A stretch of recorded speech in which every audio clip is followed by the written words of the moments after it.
Now, you're probably asking, what is this? It is a disease of slow progression in which as time passes, brain cells are lost, affecting the nervous system and metabolism. And the biggest problem about it is that when nerve cells do not work, memory fails. There are many personality changes and it is impossible to lead a normal life.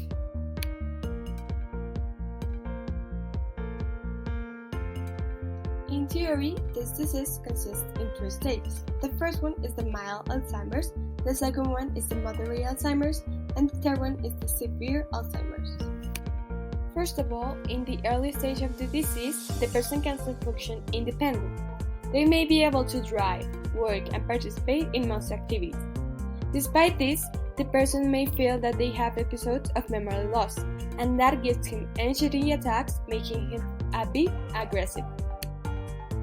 The main difficulties suffered at this stage are that they are slow in their speech and understanding, lack memory loss, difficulty learning new things, low energy, and like it was already mentioned, mood swings.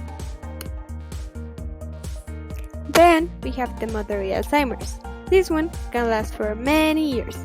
As the disease progresses, the affected person will need a higher level of care, as the damage to brain nerve cells can make it hard to express thoughts and perform daily tasks. Still, people can remember the distant past and at the same time have difficulty remembering recent events. For them, it's almost impossible to recognize the date, time, and place. They can make up new words as they lose their old vocabulary, and additionally, they cannot recognize familiar faces with accuracy. In the last stage of the disease, people lose the ability to respond to their environment, to continue conversations, and eventually to manipulate movements. As memory and cognitive skills proceed to worsen, significant personality changes may occur and they'll need extensive help with every task. They'll need assistance all day with daily activities and personal care. They start experiencing changes in their physical abilities, which includes the ability to speak, sit, swallow, and even breathe.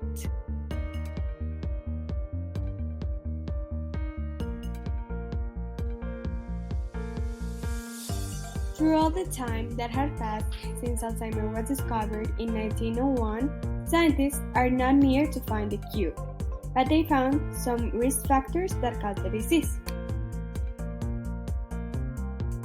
such as genetic influence, age, gender, as women are more likely to acquire it, arterial hypertension, history of cranial trauma, and bad nutrition.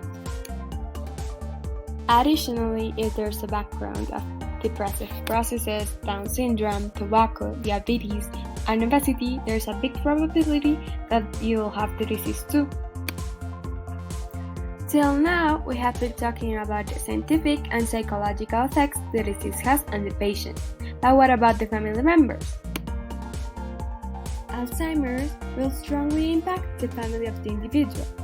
The amount of time it will take to get used to the diagnosis will vary depending on the person, as they may feel guilt, sad, frustrated, angry, or even afraid. Some recommendations I'll give you if you're passing through this is to have patience. Seek advice to find the best manner to help the affected, and in the same way, help yourself psychologically to overcome your grieving slowly. Finally, you'll need to make early decisions about the patient's life.